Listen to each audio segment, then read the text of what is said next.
My name is Brock, and this is the Dungeon Master's Toolkit Podcast.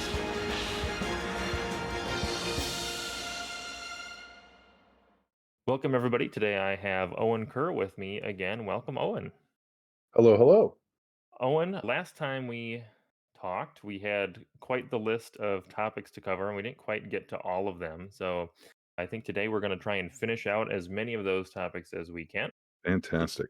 So our first one on our list is the player's story versus the story you wanted to tell.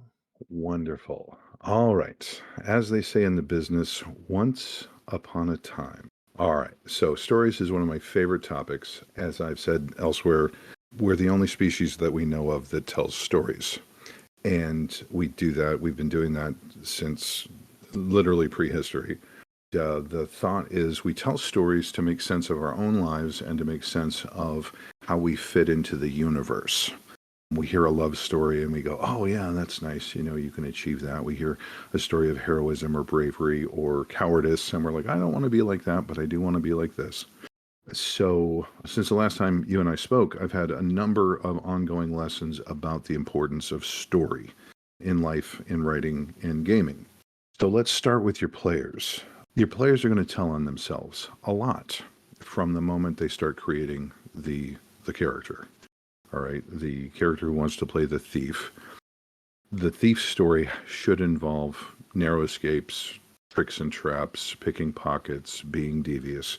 The ranger's story should involve tracking down the beast, arrows in flight, desperate rearguard actions. The paladin's story should involve smiting evil, protecting the weak and the innocent, etc., etc. So they're telling on themselves from the moment they pick up paper, from the moment they type in their character's name on the spreadsheet. They're telling you the story that they want to be part of.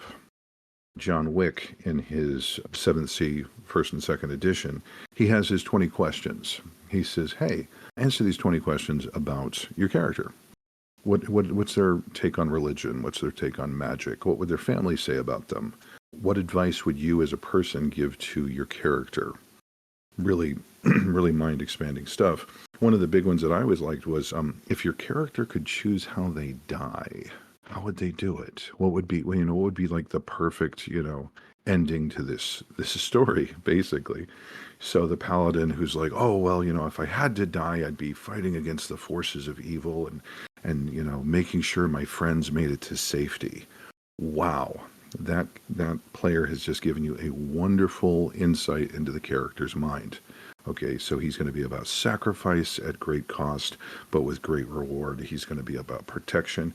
So, me, the devious little GM, I go, I'm going to give this guy all the opportunities to be heroic and brave and sacrificial. And maybe he doesn't. Maybe he dies in his sleep at 90, surrounded by friends. But, you got it in your head. Oh, I was engaging in a conversation online. The GM said, hey, this happened in my game. Want to get some insights. I was sending the party someplace, and one of the characters said, oh, that's my home island. I'm from there. Oh, okay. And the player came up with this scenario of some badness happening on the island, laid out all the major NPCs, all the hazards and pitfalls and discoveries, and even came up with a resolution to the idea. And I'm with him so far. And then the GM says, yeah, I stepped on him pretty hard. That's my job, and I have to, and you can't, make up the campaign around me, and, this is my game. And I'm like, oh, okay. Major philosophical difference here. My immediate thought was, your player just handed you a trove, a double handful of rubies. Look at all this cool stuff. And the player is saying, this is the story that I would like. Now, me as a writer and me as somebody who's looked into this, we talked the other time about how a player will give you a brilliant idea, much more brilliant than your idea, just through paranoia. Oh, no, it was the prince and the dagger and the hobgoblins. Oh, okay, and you're writing that down. This was a gift. This was like Christmas and Hanukkah, and put together. And I said, why would you waste that? Why would you squander that? Because here's the deal. You take that setup, you're like, okay, You take the major players, okay, this all works. You think about a potential solution, but then you start throwing in a few twists. He gave you 4 major plot points, you come up with 4 twists. Maybe 2 in this story, 1 in this one, maybe this one plays out. But the player's telling on himself, and he says, this is the kind of thing that I'd like to see. Gets us back to our old buddy Stephen Brusht. Stephen Brusht, if you haven't read him, is a brilliant writer, lots of fun. The Jereg series, Jhereg, and Brust is spelled Brust, Hungarian American. They were talking to him, hey Steve, how do you come up with ideas for stories? Are you going to be writing some, young adult vampire, angsty? He's like, no, I don't follow fads. And he says, well, how do you know how to write all these cool stories? He says, I follow the rule of cool, which is, if I think it's cool, I'm going to write it down. Oh, that's a cool story. And then somebody, my audience, is going to go, that's really cool. I need to read more of that. Okay. And you can apply that to the stories that the characters are creating, that the players are creating. We talked the other time about how you have to trust your players because they have to trust you. And they're willingly giving themselves, it's a power dynamic, they're willingly giving themselves into your kind and tender care to shepherd them through some story. And if I took, you and I are playing and you hand me this like priceless treasure and I take it and I tweak it a little bit, we talked about it last time. The party's correct 90% of the time. And then that's that sudden twist. Oh gosh. Oh, well, we didn't see that one coming. Oh man. And of course they think you're a genius and you're not. You just gave them back what they gave you with your own little spin on it. And of course, you're giggling the whole time. Oh, wait until they find out about this. This is going to kill. So, and everybody's having a good time. We talked the other time about the one player. She said, yeah, I was going to do the Ravenloft campaign, and I got everybody involved in it, and they found out which way the castle was, and they took a left and never approached the castle. And it's like everybody else is having fun except me. And I'm like, well, you were trying to railroad them and they rejected the idea. Okay, they're telling on themselves. So the question is, whose story is more important? The idea that you came up with or the story that the characters, that the players want to be part of? And if you're open to that, if you're not hidebound, if you're not railroading, if you're not absolutely locked into a paradigm on how this is all going to play out, you are going to be surprised and amazed at what they give you. Give you an example. I just started a Monster of the Week campaign, first session, and I had introduced a plot point, and the plot point was they're trying to find out the attack pattern of this creature. They don't know what the creature is. They don't know where it is. They don't know how it's getting around even. But they're looking at the dates and times and spaces on this map. And one of the characters notices there's another pattern of different colored push pins in the map. And she says, what are these green pins? I was trying to establish that the monster was following roads. Okay, following roads and making attacks on these roads. And so I was like, how could I show that? Maybe I can show another creature that's attacking along roads, like, a serial killer. So the sheriff looks really grim and he says, yeah, that we were tracking what we thought was a serial killer from about 15 years ago to about 12 years ago. Never found him. Or, him, them, never found him. And one of the victims was my cousin. Okay. Oh no. Now I've made it really personal. Now this is something that they kind of have to care about. And again, I was doing it just as a plot device to show, hey, it looks like the bad guy's following roads. And she turned around and said, when all this is done, I'm going to come back and dig into that cold case. She's a psychic and in tune with the universe, and she's going to, pull up pictures and visit grave sites and see if she can get the psychic energies of this serial killer. And I didn't expect that.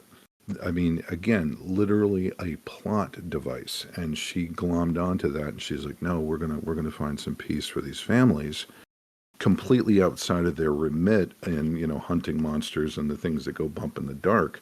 But she told me in one sentence that this is important to the character. And I've been thinking about it ever since, about, some complications and a satisfactory resolution. And I thought, well, maybe the serial killer died, you know, and they're going to find that out and it's going to be over and it'll be sad. And I'm like, no, no, no, no, no, no, no, no. That's unsatisfying. If you were watching the movie or the TV show and the driven young detective, she's going to find this serial killer and she finds out he died in his bed, 3 years ago, and nobody ever knew.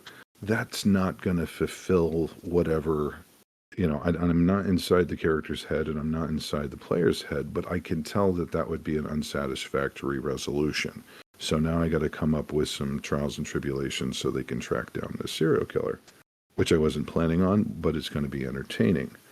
So when we realize that information that the players give us is all signal, it's like, yeah, my dad's trying to track me down to get me to come home. Well, that could be a hell of an adventure, either staying away from him or having to come home. The cousin shows up and says, your dad is really sick, and could you come home and talk to him? Oh no, he doesn't even have to track you down and drag you back. He's just going to make you feel bad. Okay, cool. And maybe that's a ruse and maybe that's not. But if you got just a general idea, just an outline, just a thought, a bullet point that says, I think I'm going to introduce this complication, and we're all going to see where it goes. The GM I was talking to online, I told him, I tried to be nice about it. I said, you're dropping the ball on this. And I pointed them, John Wick, again, does what he calls a dirty dungeon, which I think is pretty impressive. He says, oh, hey, Brock, we're gonna do a dungeon crawl, but we're not gonna go in blind. All right. You're going to research your social. I need you to talk to any survivors we can find of anybody who's tried the dungeon. And we're going to research anything we know about the culture that built it. And we're going to do all this stuff. So in the meantime, since you're good with drawing, you're making maps. Okay, so you come in the entrance here, and then there's this, and then I'm good at traps, right? So I'm like, oh, and then there's traps, and over here, and then our buddy Michelle, she's great at monsters. She's like, oh, it's going to be a zombie ogre. Oh, that's the big bad, is the zombie ogre. Yeah. And there's undead and there's all this. And so all the players are coming up with every trick, trap, map, complication, etc. And for every plot point, every major plot element that they add, they get a die. They get a D4, typically, 1D4, that you put in a little bowl in the middle of the table. Anytime during the, the delve on Zombie Ogre Mountain, if they want to, they can take an extra D4 from the bowl and roll it. They have an advantage here, a minor advantage, because they kind of know what they're expecting. In the meantime, the game master is sitting over here looking at his clock. Every 10 minutes or 15 minutes or 25 minutes, he takes a D6 and puts it in front of him. Oh, what do you got there? How's that map coming? Okay, 20 minutes. Click. I've got 2 now. I've got 3 now. I've got 5 now. Are we ready to go? Yes. All right, let's lay it all out. Now I've got my little 5 hold here, my five dice. At any time, the GM can spend one of those die and say, no, you're wrong. Your information was close, but not entirely correct. You turn the corner and the wall dead ends. Then the map is incorrect over here. The rest of it's been pretty good, but this one, new construction, something collapsed. You do you. You're smart. So, which codifies and makes a skeletal framework for exactly that, getting the player's expectations, having them be correct most of the time, and then, aha, plot twist. It's not a zombie ogre, it's a vampire troll. Dun dun dun. All of our preparations are to naught. But even when the players come up with the story themselves, you can have a lot of fun with that. I had done a video, I think on TikTok a while back, of kind of that same idea after talking with somebody else, but like just basically saying, here players, you tell me about the place that you're going into, and then just taking a few points and twisting it up. And I like that there's actually a more codified rule set to actually doing that process with the D4s and the Yeah. every 10 minutes the DM gets a twist. I like that. Yeah, yeah, and again, it's once that's in your head, that's trivial to implement in any system. And an extra 1 to 4 points on a skill roll or a search check, that's not a game breaker, but it's something tangible that you can give the players as a reward for adding content to your game. And I've done it a few times, and it works beautifully, especially for something as quote unquote linear as a dungeon crawl. So we get back to the setup. Powered by the Apocalypse, I think, does it right with the concept of fronts. Okay. And fronts are the writing equivalent of, I had this idea, you know. The old joke is my friend Herman Melville came to me and he says, I'm writing a story about this guy in a ship and this whale. And, oh no, he says, I'm writing a story about a guy in a ship. And I said, a whale. I'm seeing a whale. And he's like, oh, I love the idea of a whale. And the captain, he's got a wooden leg, and the whale bit it off. He bit off his leg. And I said, wait a minute. You're saying he's as big as a Rice Krispie out here in the ocean, and the whale is as big as a house, and it's like, I'm not that hungry. I'll just take a leg, So comedy ensues. But if you start with a concept, if you start with a story idea, an inciting incident, again, talking about codifying good ideas, the front is, here's something bad that could happen. And you come up with 3 or 4 things how it could get worse. And if the party doesn't interact with that plot element, it is going to get worse. And you keep giving them signs and portents that it is getting worse. And maybe they should deal with it. And if you have 2 or 3 of those, there's no railroad because the party says, let's go, the kobolds are doing something over here. Maybe we should check that out.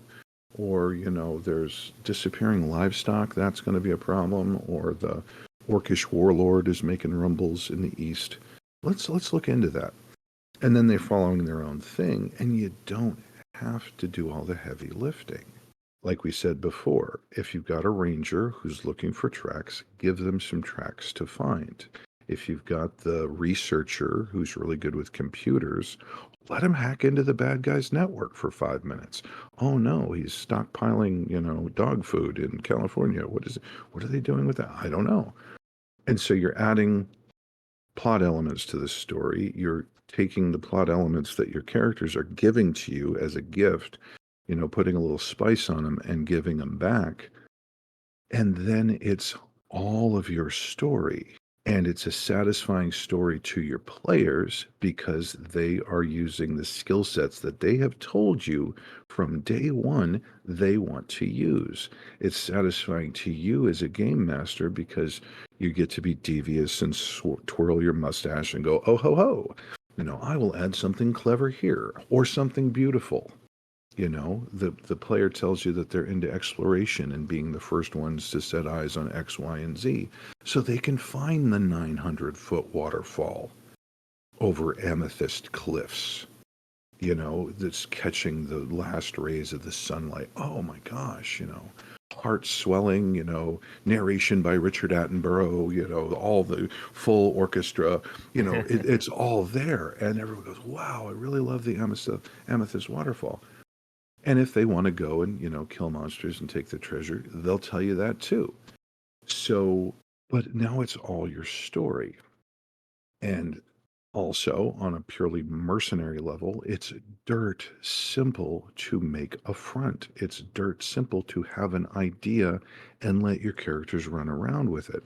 I wouldn't have been able to go, well, I want the next thing that the researcher here is to study these cold case serial killer.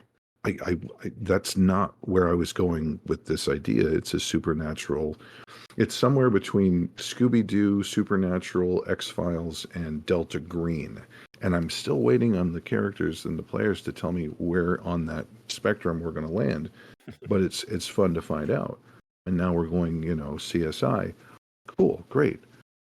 Because we'll all have fun with that. So when you've got the players telling you what the story is that they want to do, when you've got a mechanism to say, all right, I'm going to just make a note of these plot points and just put some thought into how they could get worse, then you've got that scaffold, you've got that framework. Any direction the players turn, you've got something in front of them.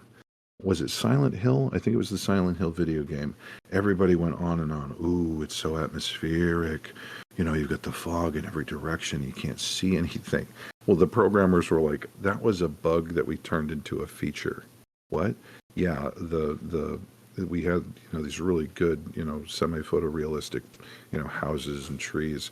Our systems kept crashing. In a console, you've only got a certain amount of processing power. So we couldn't get it to render. So somebody, I don't remember, George here, had the idea, let's put the whole thing in fog so they can only see a certain distance. And since we're only rendering in the moment what's in front of them at a certain distance, we'll save some processing power. And I'm like, that's brilliant. That's brilliant. And it's the same thing. If you're 2 steps ahead of the party in any direction, you don't have to go any farther than that. If you're 2 steps ahead of them and painting the scenery and putting in the thing and the monster and the rocks fall and the bear comes out, they don't know. They don't know that you're making it up in the same way that they're making it up, and they're responding and giving you more fuel for the fire and more grist for the mill. And it's their story. We've talked about the time the 7th grader made a casual comment in gaming, and everybody agreed with it. Yep. Goblins are just folks, and they're rich, and you want to talk to them. And he comes back the next week because this is his story, and he wants to keep telling it. And that's it, again, in a, let's get meta here, let's get psychological, in a society that we live in where very few people are acknowledged for positive input. Oh, hey, nice job there, Brock. Here, have a pizza party. Yes. To say, hey, by the way, Brock, that thing that you did was, everybody is like thinking it's really cool. Could you do that more? Could you like be like an interesting character that all of our characters like to hang out with and tell stories with and get into trouble with? Yeah, that's a powerful piece of medicine. Which brings us into the concept of choice versus illusion of choice.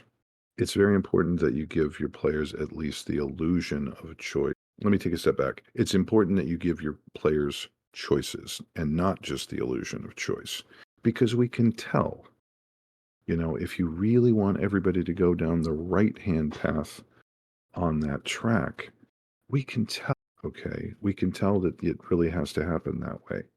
And you can do the illusion of choice that no matter which track they pick on the path, they're going to end up in the mutant village and find out about the thing and the other thing. You can do that. Again, all it takes is a quick revision of your map.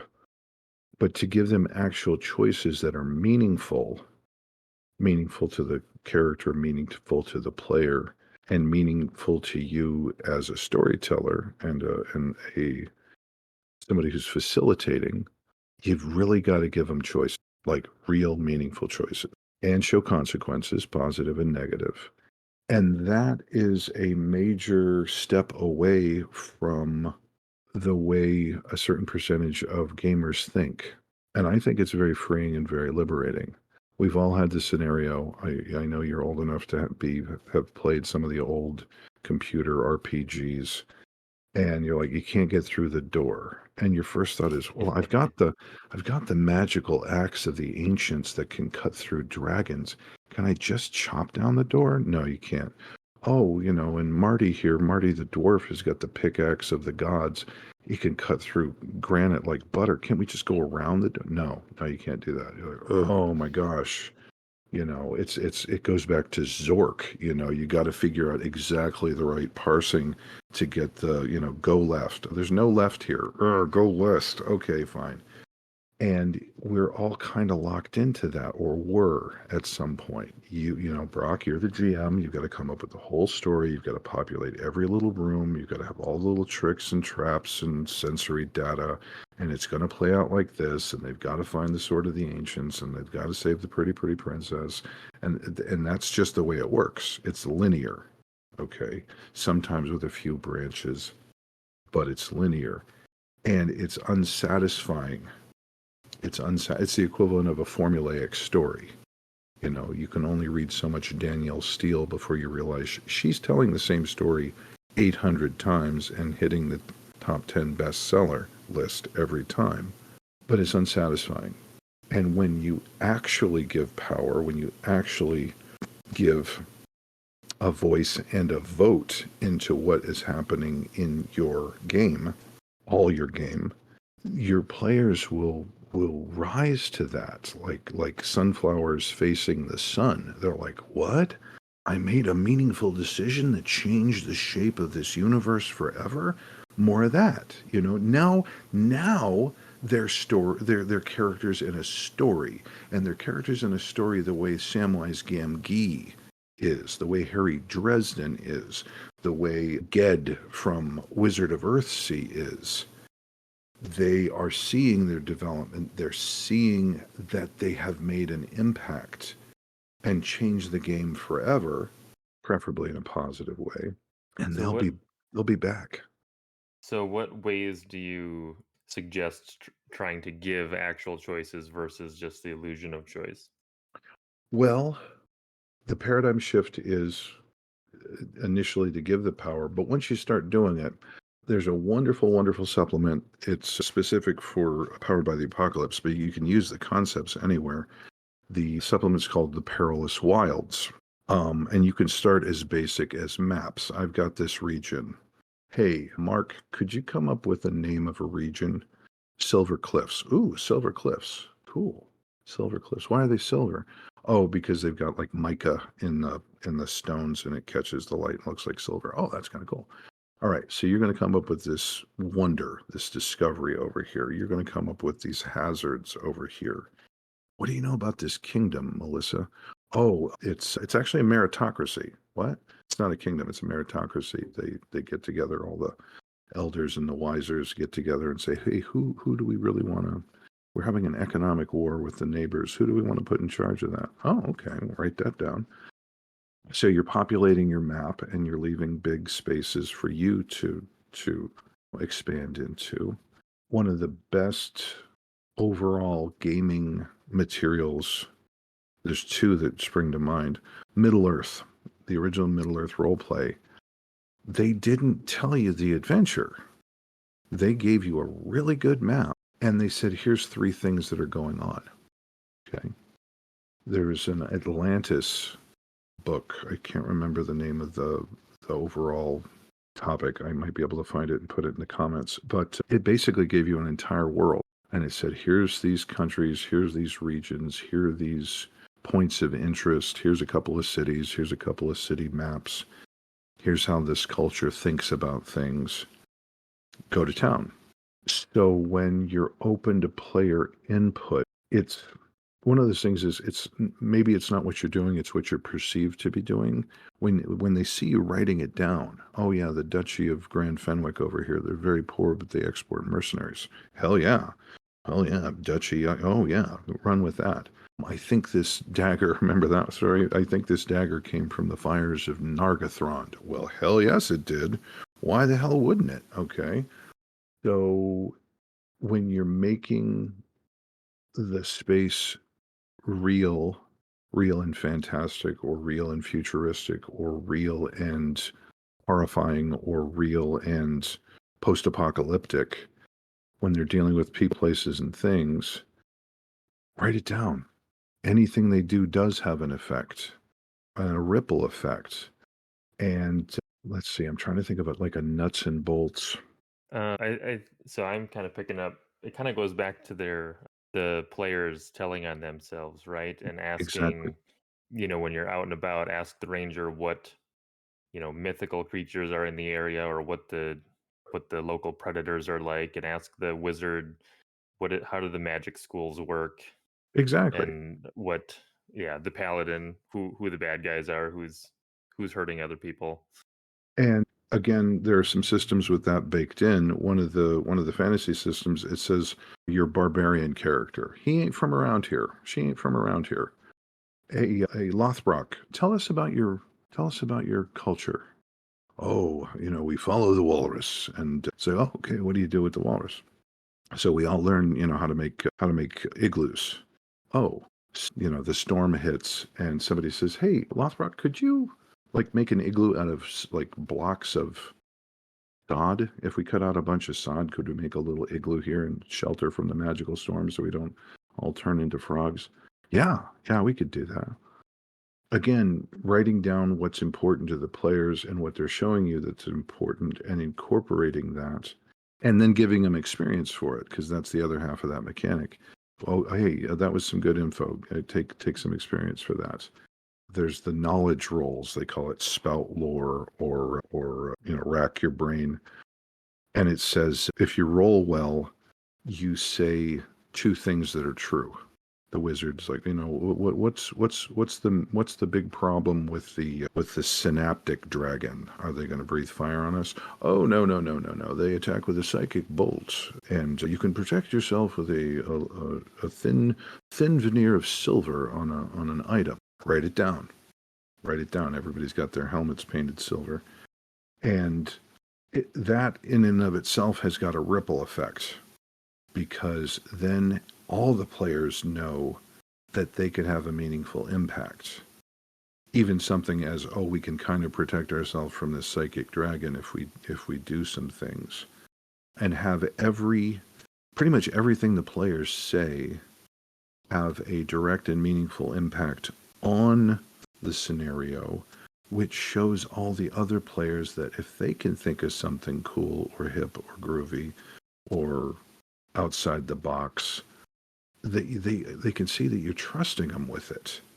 It's like, here's my world. What's it look like? Oh, it looks like this. Cool. I like that.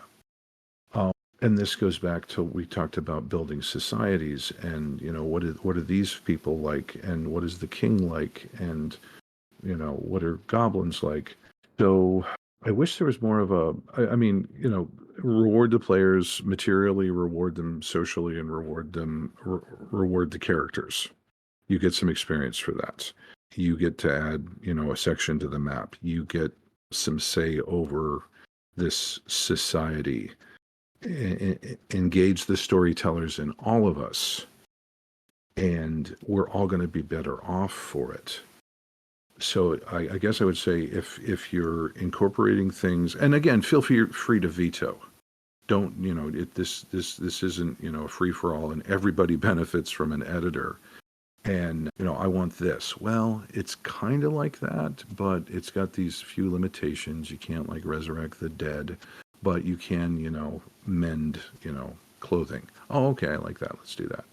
And with a story reward, with an experience reward, and with a meta reward of visibly appreciating the input, you're going to create a beautiful, beautiful monster that's going to go some wonderful places that you didn't expect. And you can just, run a little bit ahead of them and paint in the scenery. I think for some of those too, you can ask kind of targeted questions so that they're Mm-hmm. not, so that they don't come up with something so wild and like, oh, well, tell me about the dragon. Oh, well, he's sick and he dies in 2 hours, right? And Exactly. just bypass the event. But you could say, your character knows about a weakness that he has.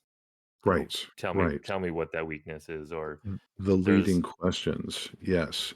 Again, some of the systems I play, again, PBTA, they have the love notes between sessions.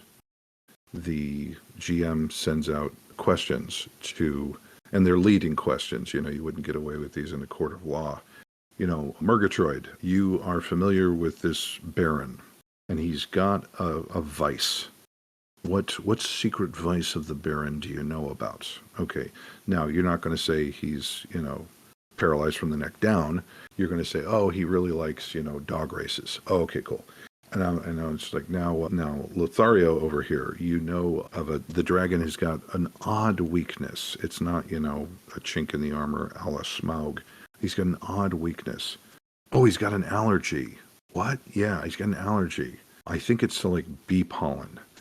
And I'm like, well, I like the allergy idea. There are indications, the one party attacked him and he started sneezing and had to fly away. You don't know that it's bee pollen. It's right church, wrong pew. But that it's an investigation. So you can channel that. You can narrow the focus, and you can show them with the question, I am giving you this slice of reality to do with as you will. I've got some veto power over that, and we'll establish that in the beginning too. And maybe your idea is just a little too cool, or maybe it's just slightly not cool enough, and we can tweak it, and we're going to agree on that. Okay, before any dice are rolled, we're going to agree on that, and we're going to incorporate it. And then everybody at the beginning of the session, it's like, well, tell us what you learned. Oh, by the way, everybody take a little bit of experience for adding to this. So that would be a nuts and bolts thing. Make the question as specific as possible, not what happens if you don't get to become prince. It's what do we know about the guy who's probably going to become prince? What's the first thing he's going to do? Is he going to kill all of his enemies? Is he going to start building castles? What's the first thing he's going to do? Knowing what you know about the character. Narrow the focus. Narrow the focus, make it a leading question, and again, engage that brilliant minds sitting around the table. And again, wholeheartedly, whole hog, just adopt it. Tweak it, make it something, and again, keep that, that one six-sider that says, well, you thought it was bee pollen. It turns out, no, he really likes bee pollen, but it's the orange blossom. He can't stand orange blossom. Oh no, we're fooled. So yeah, keep that arrow in your quiver at all times. But again, it's the joke. Set up the expectation, subvert the expectation. Everybody has a good time. I think that narrowing the focus on the questions too can probably help shyer players a little bit as well, because you're not giving them the full range of possibilities, right? It's like, oh, I just have to come up with this Yes, little, I need the faction that is politically trying to attempt a coup on this kingdom, right? Oh, it's yes, the the Assassins Guild, the Red Hand or whatever, and yes. then you can go in and say, okay, I wanted more information from that player. I got them started. Now I'm going to ask them more. Oh, well, tell me more about like who's, what does the Red Hand do specifically, or what are they, Exactly. mages or And whatever? and you landed on it perfectly. This is an old idea. Every answer should lead to two more questions. It's like, yeah, who do we think is behind the beautification efforts in this borough? Oh, well, it's the Weavers Guild. Oh, okay. Why? Oh, well, they're not a very big guild right now, and they're trying to expand. Oh, okay. There's a lot of play in there. And again, you landed on it with the shy player. I actually got my wife into gaming, and she was resistant to it, not because she doesn't like stories, but because she didn't feel like she thought as fast on her feet as the other players. She listened in on several sessions that I was running, and she's like, "Man, I just don't think that fast." And I said, "But you think thoroughly and deeply. You don't have to think fast. You can be the strong silent type in the back of the party until they say, "Well, why do we think that the slime beast is doing this?" And you cork off with, "It's protecting something." Dun dun dun. And of course, in my head, maybe it is and maybe it isn't. I'm like, it's protecting something. Ooh, young. Ooh, it's the Horta from Star Trek. Fantastic. It's protecting its young. That's fantastic. Okay, yeah, let's run with that. Ooh, maybe it's protecting its. Oh well, the behaviors seem to be a protective parent possibly. Oh gosh, we can't kill all the slime beast babies. That would just be wrong. So again, every answer leads to more questions, and again, the shy player who's like, I don't know if I have a lot to input. When you're like, no, that was good. What else? Oh, and they spit acid. Oh, they do. Oh man, they look like little bunnies, but they spit. Oh, that's evil. And they're like, tee I'm evil. And it's just like, run with it. And I don't know if you have that friend, the introvert who's very quiet around people that they don't know, and shy about putting themselves out there. But once they get, once hey, we've been gaming like 6 weeks in a row now, I kind of know these people now. They won't shut up. You're like, oh, Laris, sit down, take have a glass of milk. And it's like that. It's like that. I mentioned that in one of the gaming groups I was running in the school, two of the kids who were a little more archetypally spectrum kids, they both wanted to play bards. They both wanted to be the social one. And everybody was like, okay, you can be the social one. And when you take quote unquote the shy kid with poor social skills, and everybody turns to them and go, well, how are we going to approach this? You're the face, man.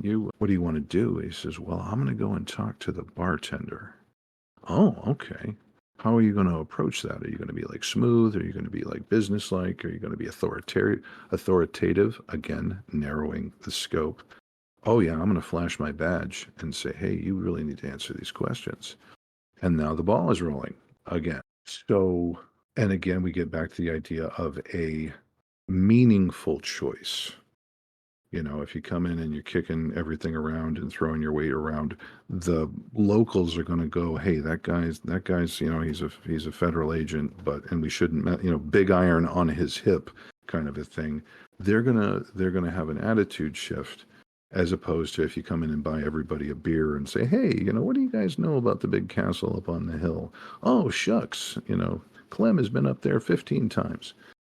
And when you're showing them the consequences of their actions, positive and negative, it becomes a feedback loop. And then you don't have to worry about railroading.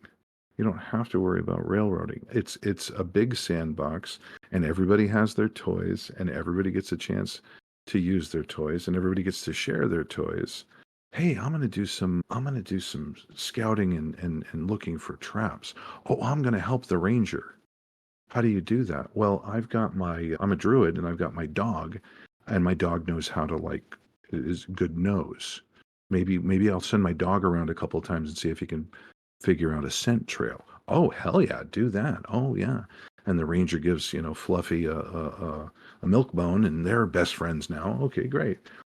We had the scenario once where the wizard got a familiar, and then the druid got an animal, and then the wizard like wanted didn't want to that wasn't a wizard, it was somebody else. Like the paladin wanted a pet, wanted, you know, started adopting cats. Okay, that works. And so then you're introducing, you know, personality types, you know, when you can talk to your familiar and when the druid can talk to his dog or jaguar or whatever, you introduce the personality types. And so the sorcerer's crow is, you know, teasing the wizard's cat, and that's adding hijinks. But again, those are all things that they added and they wanted and they thought were cool. You know, rule of cool in full effect. So you don't even ever have to worry about the railroad because there aren't any rails. Or if there are rails, the players are putting them in front of themselves on purpose and seeing where they go. And when you take them off on a siding, you know, it's like the carts in Indiana Jones. You know, you're in the mine cars. Oh, we're going here. Nope, you are not. You were going over there, and you didn't plan on that, did you? No, that's exciting. But again, the story is progressing, and you're seeing how in putting the characters in interesting and painful situations of their own devising. You know, it's, well, we don't have anybody to blame but ourselves out here isolated on the glacier by the ice dragon that's going to murder us all. You know, good job, Tim. Thanks, Tim. You know, yeah, just doing what I'm supposed to.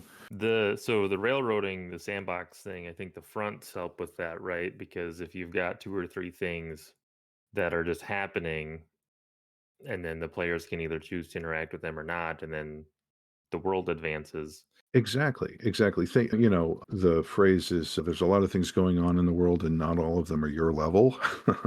And the other is, you know, Murphy's laws of combat, you know, that enemy diversion, the diversionary attack that you're ignoring, that's actually the main thrust. But you can pivot on that. Okay, if you've got three ideas, I've got the angel bound to the gates that's losing his mind, I've got the giant ants, and I've got the orc warlord. Again, whichever one that they seem to gravitate toward, you can put the other ones on a back burner. Nothing says that everything everywhere all at once. It doesn't have to happen that way. It's your time frame. Now you can advance the clock one tick. You know, it can go from 1 to 2, and you're like, okay, you're hearing some rumbles. But if they're not showing any interest in that, maybe come up with a different front. Maybe vary it. Maybe, they just aren't nibbling on the giant ant thing. Maybe the queen of the giant ants sends a delegation to the local baron. Ooh, that's it. Now we get politics with giant ants dealing with an alien mindset that could eat you. Fantastic. Run with oh yeah, the wizard's all over that. I need to study ant magic, It's okay, let's go study ant. Fantastic. But again, if it's 7 or 8 cool ideas or 3 or 4 cool ideas and they all glom onto one, there's the cartoon and it's got the big picture of the GM and there's this fascinating character that he's developed, this beautifully well-rounded NPC that's going to just enrich the story. And the party is all gathered around this cardboard cutout that says, Bob the Merchant. This again a plot device. The archetypal RPG, NPC. Hello, adventurers. What would you like to buy today? And they all adopt Bob the Merchant, and they want to drag him off on the adventures and buy him a house, and you're like, I wasn't planning this. And the frustration in that, and I'm like, but what if they're all, not quite 3-dimensional? See which ones they want to talk to. See who they're hanging out. Everybody's hanging out at Globnar's. Okay, well, Globnar's gonna be, Globnar's coming in one day. He's looking a little sad. What's wrong? Well, I'm losing the mortgage on the tavern. Oh, we can't let that happen. Geez, well, here's a bunch of dragon gold. Because again, they're gonna tell you what's important. They're going to tell you what's important, and it can be as, it can be blatant. I'm running a game and my friend Susan comes in and she's looking grim and she sits down and she goes, thunk, I need to kill something. Hard day at work. I need to kill something. We're like, oh, okay. Well, luckily the horse lords that you're hanging out with have a problem with manticores. Oh no, manticores! We've got to do that. And we went off and they stomped on some manticores. And at the end of the night, she was looking a little less, like homicidal. Got it out of her system. Had a few laughs with a few friends. And it can be that blatant, go ahead. Yeah, we were going to do, an interesting Machiavellian, Byzantine court drama today, but no, I think we're going to go off and stomp some manticores. That'll be fun. How frequently, when you're running fronts, are you kind of ticking the boxes on the things that the players aren't interacting with? That's a really good question. Oh, Raymond Chandler said, if you're writing the scene, the two people are arguing about something, but the scene just doesn't seem to be progressing. He says, have a guy with a gun burst in the door. Okay. Up the stakes. Okay. So if, again, you're reading your crowd here, if it's looking like the session is going to be the party heads back to town for a shopping session, and my opinion about that. Anytime the energy is lagging, anytime the story is not progressing, that's a good time to add a complication, major or minor. Something as mundane as a very officious clerk at the toll bridge. Okay, he wants to go through every saddlebag. He wants to look in the wagon. He wants to assess the tax and the tariff to cross this bridge. Okay. And that, it's like, how do we get around this bridge? Well, we could go, can't you change into a walrus there, Lognar? Yeah, I can. Why don't we go like 6 miles upstream and you can like ferry us across, Walrus Boy? Oh, okay, we'll do that. And then, of course, they find the, wildcat den or whatever. So anytime it lags, anytime it's dragging, anytime you're looking around the table, and the eyes are on their phones or the eyes are, looking out the window. When the Monty Python jokes are coming just a little too often, you're like, boy, it'd be really great if your horse hadn't gone lame. What? Yeah, you're in the middle of warg country here, and that horse is not looking good. Oh no, dun dun dun. Crank up the music. Bass note. It's like, what's going on? bad things are going to happen if you don't take some action here. What do you do? So I think I'd follow, I think I'd broadly, if I had to codify it, I'd say anytime the action seems to be lagging or anytime they start to be a little complacent, our job as GMs is to give them interesting things. And Aristotle said, no interest without conflict. Add another conflict. Someone comes to town, someone leaves town. French scene. Add a new player that they weren't aware was a player.